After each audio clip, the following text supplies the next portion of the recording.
And good morning, everyone. Welcome to Turf Talk, presented by Longstreth. I'm your host, Leah Secondo. Today's show, we start with our passback, so to speak, with the head coach of the University of Virginia and Ollie Koishton in his first season. And Ollie, your team is off to a great start this year, number 3 in the country right now, based on the latest national coaches poll at 7-0. Stingy defense, Ollie, thus far, with the only 8 goals given up.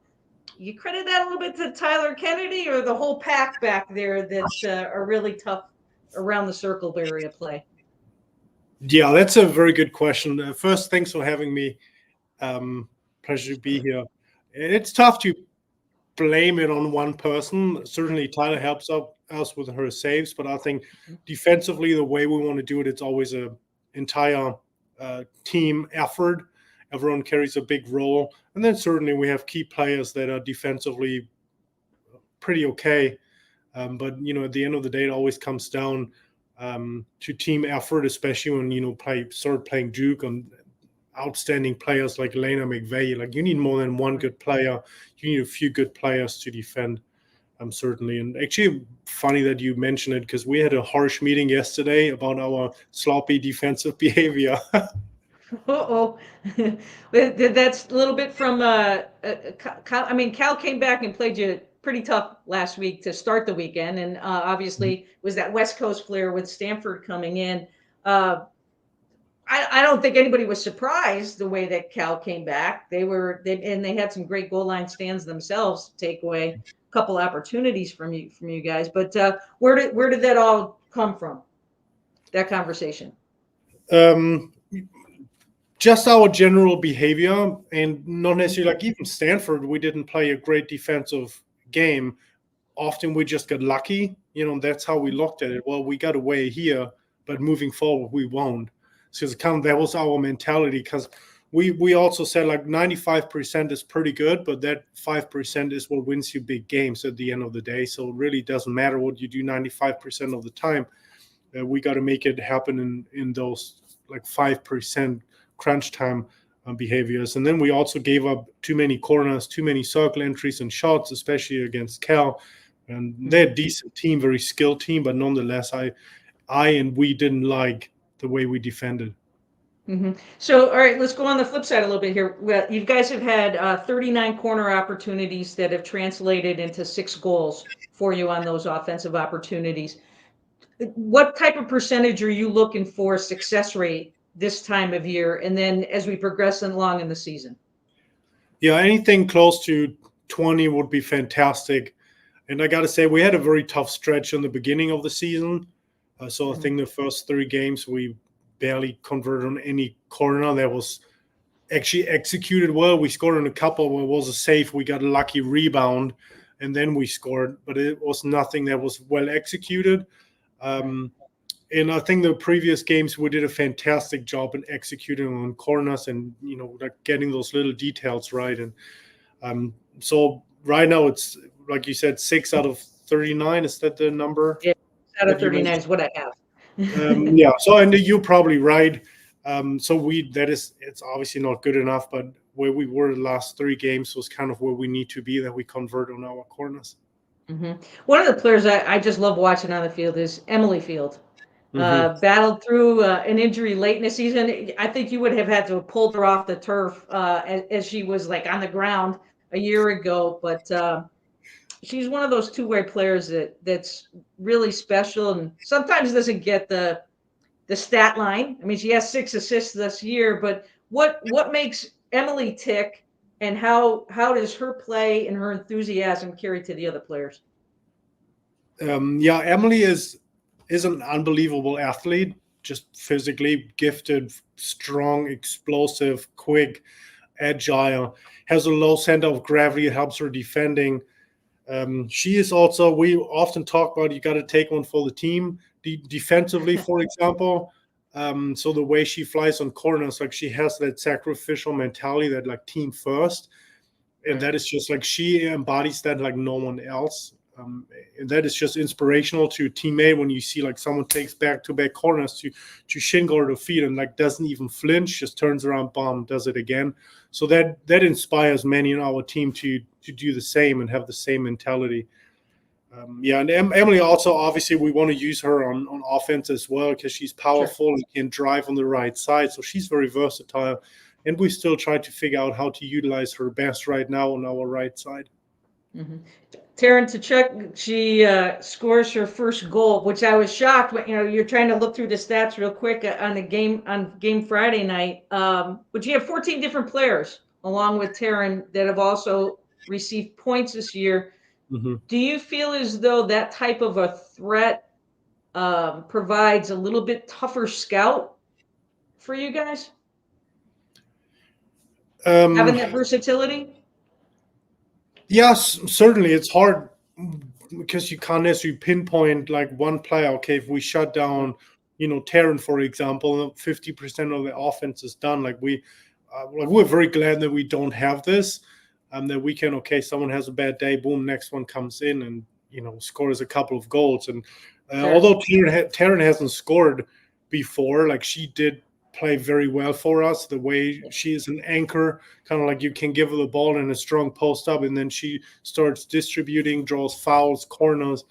So she has done a lot for us that doesn't necessarily show up on the stat sheet after a game. So I was glad she was able to break through with this absolute hammer of a goal. It definitely was a hammer. A player that has made the transition nicely is obviously Emily Wachilla, and her 4 goals. You combine that with Danny Mendes-Trendler and what she can do for you, and certainly she's awesome on the insert for you. Gets herself in the right spot for a nice little redirect, potentially at times, with 3 goals and 3 assists thus far. If you could just talk about those 2 players and how they've also helped mold your squad thus far this season. Yeah, those guys are great. Particularly Emma is someone that we always refer as like sneaky because she doesn't really often participate in a game or like, oh, she's fantastic, but all of a sudden, boom, out of nowhere scores 2 goals, which is obviously a fantastic quality in a forward. That you don't need like 3-4 chances, but you need one and you convert right away. So that's a quality that's unique to Emma, that she has good instincts. She's very good and versatile in tight space and wiggles her way through and then finds a shot. So she has done fantastic for us. I think she did a good job developing her confidence as a forward, a more aggressive mindset, which is obviously important as a forward. I feel like she did learn that playing alongside, let's say, a Taryn or a Danny. They have a very aggressive approach to attack and how they play. So that was something that we were able to develop for Emma. And particularly the last 3 games, I want to say she did fantastic for us. And and Danny, go ahead. I'm sorry, I didn't mean to interrupt you. I just want to wrap up Danny. Danny, yes. Danny, of course, like one of our main attacking players, absolutely like double threat. Can drive, powerful, but can also be versatile. 3D skill in tight space, has a powerful finishing shot. So she's someone that obviously our offense is like centered around, if you will. And she gets better every game that we play right now. Mm-hmm. How about the addition of Lehman's too? And again, you have quite the group of veterans. They were instrumental. The veterans that came back were very instrumental and had a voice in your hiring. I found it interesting that piece was allowed, which was great. That the players had a say in the hiring and keeping you on and with the new position as head coach. That flow going into the preseason to the point where you are, how much did you think at this point benefited so that the formality was easy, the transition was easy for all of you? Yeah, I mean, I didn't know our players were that involved in my hiring, to be honest. I understand what you're saying, and I mean, it's a compliment for a coach. I think when the team, stands up for you and say like, okay, that would be, best case opportunity. But at the end of the day, I was hired by Carla Williams, our AD, and her decision. Yeah. Mm-hmm. So, The poll. How much do you guys emphasize the polls? Like, is it just something? Hey, the polls are out. We're number 3, or do you use that as a little bit of a, gauge for yourselves? yeah, it's a tricky one because obviously you want to see yourself succeed and look, oh, that sounds great, but at the end of the day, it doesn't help you a bit to win your next game at Duke. Regardless of if you are 3 or 7 or not ranked, it doesn't help you. I feel like often it gives you like a soft mindset because we often always say satisfaction is stagnation. So kind of like once you start become like happy and you think like, oh, we got it all figured out, boom, that's when you get grounded. So kind of something we try to avoid, but we take it at the moment. But at the end of the day, it's important after the last game of the season where you are, and not like after 7 games. One of the fun things, you're trying to make it fun, and everybody forgets you had said this, and it stuck in my brain when we were talking last week. Trying to make it fun, and that's one of the things. Stepping away from the pitch and making it fun, and one of those things was time at your home, learning how to make pasta. What did you learn about your team that night? They're messy. They're messy. It took a long time to clean up. That's what I learned. No, that was great. It was great because my wife, Erica, and I went to Italy throughout the summer. So we went to a cooking class making pasta in Florence, and kind of like, okay, that's where the idea developed. And we're like, okay, it's always good for those guys to create something and then actually do something with it, whatever it is. This time it was like eating it. So that was great. And just spending time together off the field, I think is so valuable, just to get to know each other with like new teammates coming in, first years coming in, grad students coming in. In my opinion, to create that chemistry it's absolutely essential. So that was just our approach. My wife's approach and coaching staff to kind of, okay, let's invite them, have a great time, create something, let's have a great meal together. Well, it was perfect, and there's nothing like breaking bread with your team and getting that family atmosphere. Big game coming up Friday, real quick, against Duke. Hopefully the weather will hold off for you guys. Not looking too good. You might have that intangible factor, but some of your thoughts. I'm playing what probably will be a pretty hungry Duke team. They had a tough weekend last weekend.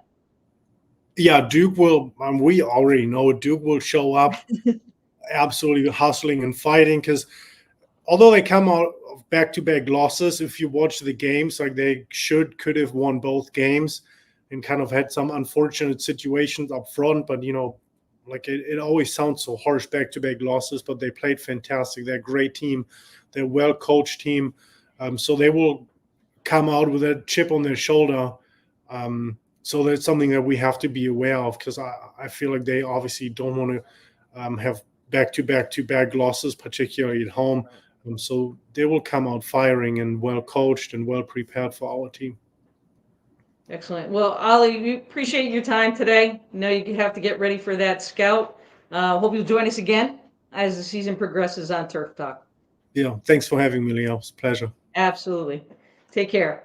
All right, we're going to be back with more Turf Talk after these messages. Stay with us.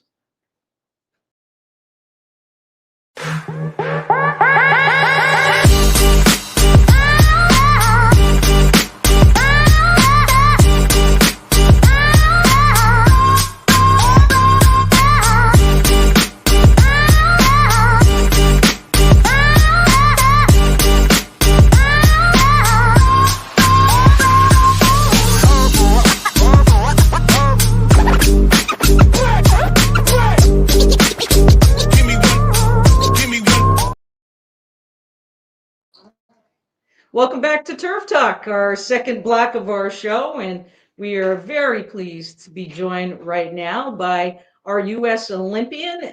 It's a long title here. U.S. Olympian, goalkeeper coach for the University of Maryland, and a Longstreth sponsored athlete in Jenny Rizzo. Jenny, thanks so much for joining us on the show this morning. Well, we kind of lost. Yep, no, that's okay. Thanks We for all having me, do it Leah. from time Sorry, to time. can you hear me Yeah, now? absolutely. Welcome, welcome. Jenny, your playing day started when you were 10 in the hotbed of hockey, right, in Pennsylvania. Um, Tell us about the transition of starting to play, your love for the game, and then making the move and understanding, hey, this is something where I might be able to go to school for and get it paid for, and then the transition into the Olympic elite level of hockey. Sure, yeah. So I was actually born on Long Island, New York, where hockey was not as popular at the time. And I remember seeing the goal cages and being like, what are these? I would just kick my soccer ball into it, you know. And then I moved to Pennsylvania when I was around 10 or 11, and all of my friends were playing it. And I was playing every sport under the sun. So I go to my mom, like, hey, there's this new sport I want to try. And she's like, are you sure you need to play another sport? And I convinced her to let me go to camp. I absolutely dominated at camp. I was really eager to learn, and I was a field player at the time.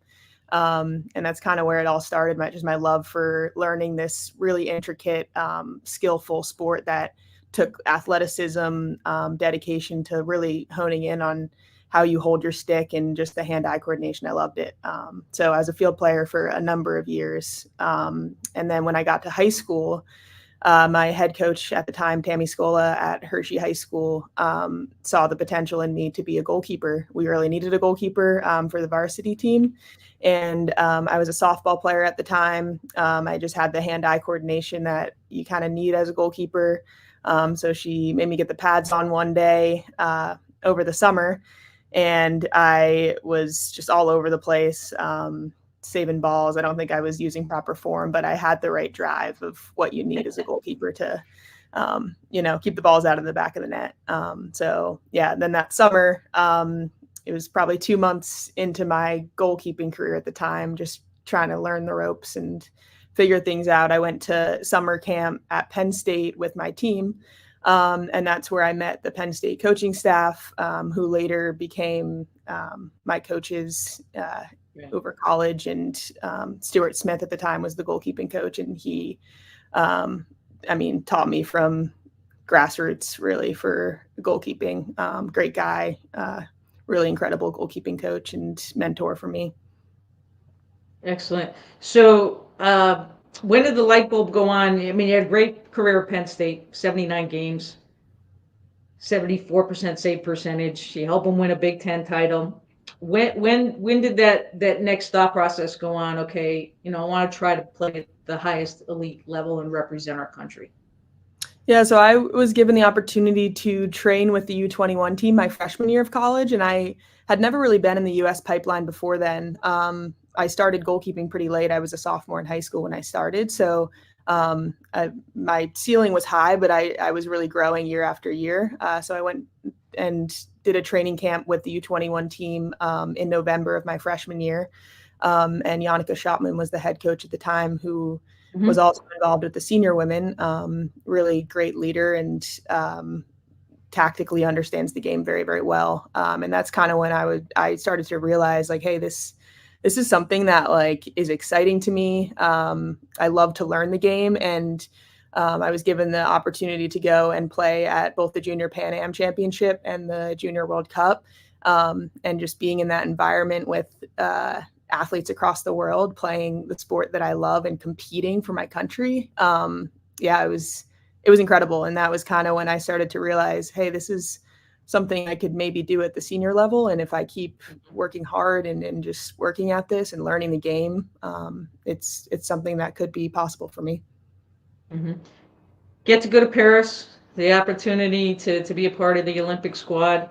Your takeaways on, obviously going into Paris, you're playing the best in the country and of our country and other countries.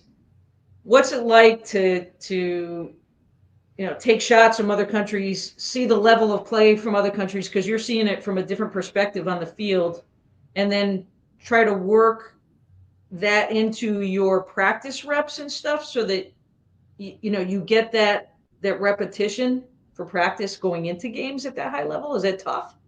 Sure. Yeah. Well, I was a reserve goalkeeper at the Olympics, which was also a very unique role. And I think only really reserve athletes can understand like what that looks like.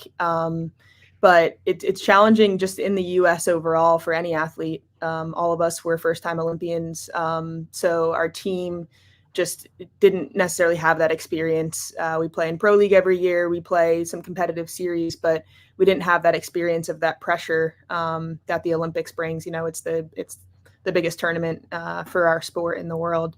It only happens every 4 years. So I think that was definitely an adjustment. We did quite a bit of prep leading up to that of how we kind of cope with that, both mentally, physically, emotionally. And then for myself, I think just as a reserve, it was the same prep as the girls, but it was kind of this uncertainty of whether I would be needed or not. So it kind of led to another component of just like staying ready, ensuring that I'm helping my team stay ready. So what training looked like, I might not be getting the reps that I need, but ensuring that our team is getting what they need. So maybe some extra shootouts for girls who need it, and just different things. Just really, really trying to put pressure in those training environments so that we can kind of feel that pressure before we step out on that field. And a lot of off-field, mental visualization, that kind of thing. Mm-hmm. How has life changed for you since coming back and kind of, now you're in more of a coaching role right now with the University of Maryland. You take your hat off a little bit and take a breath, or but at the same time, do you feel like you got to get back out there and get your own reps in? Like where's the future life for you? Sure. Yeah. It's definitely been nice having a break from putting the pads on every day. Our grind leading up to Paris and obviously the Olympic qualifier in India in January was one of the most exciting but gruesome, year and a half of my life. And I'm sure the girls would say the same. I think just now being able to kind of move into this environment with Maryland and as a coach, it's been really exciting to stay around the sport, but also get that break, physically, mentally of having to perform myself. So just supporting the goalkeepers that we have here, the team that we have here, which is a really solid one, and just competing at the highest level in the NCAA has been very exciting. But I'm quite excited for later in the fall when I can get back to training and be with the team and start our prep towards World Cup qualifier. Sounds good. Your team is Maryland's 5-2. You're under the tutelage of one of the best in the country to ever do it, right? Missy Maharg.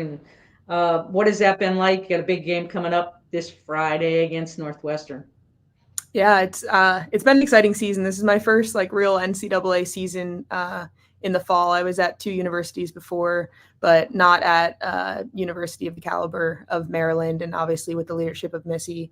So it's been very exciting just to learn, I think, both the cultural components, but also the tactical pieces of how you are a top 10 team within the NCAA and how you kind of navigate this really short season that hockey is in Division I.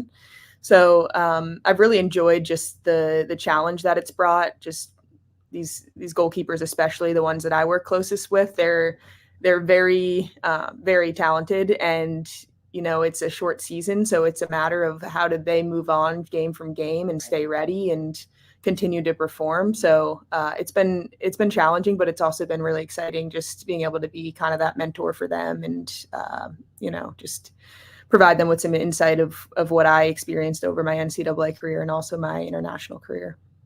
Mm-hmm. Jenny, we appreciate your time. We know it's very valuable, just like Ollie's is, especially this time of year. And thank you for representing our country so well. We wish you the best of luck down the road. Look forward to meeting you in person sometime very soon. Sounds good. Thanks, Leah, for having me. Awesome. Jenny Rizzo with us on the show today. We're going to take a quick time out. We're going to take a look at the polls of Division II and Division III, as well as our high school play of the week. So stay with us here on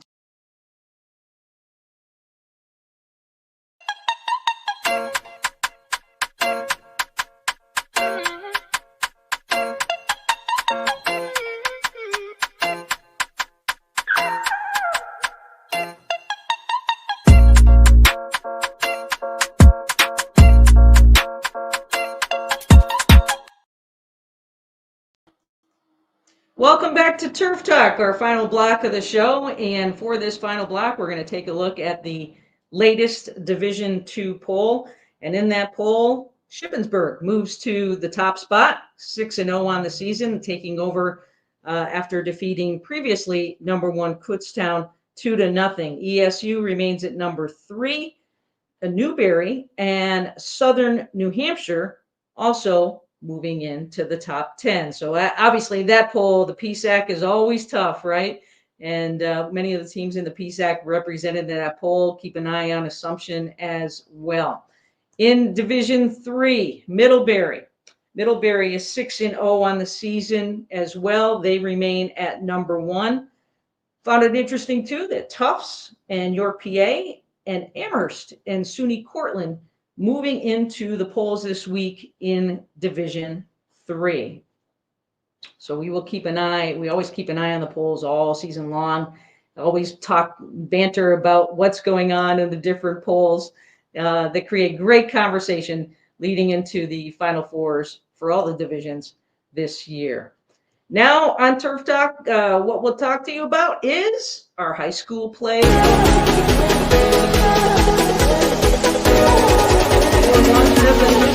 high school play of the week is Franklin High School in Union, Pennsylvania. That's now with game-winning goal. You can submit your play of the week to Longstreth at admin@maxfieldhockey.com for your chance to be featured on our show. That's going to wrap up this edition of Turf Talk. I hope you'll join us next week when we will continue to look around the Division 1, 2, and 3 action around the country. Also hit upon some great high school play and future stars in our country as well. In the meantime, enjoy your day, enjoy your field hockey day, and thanks for joining us on Turf Talk.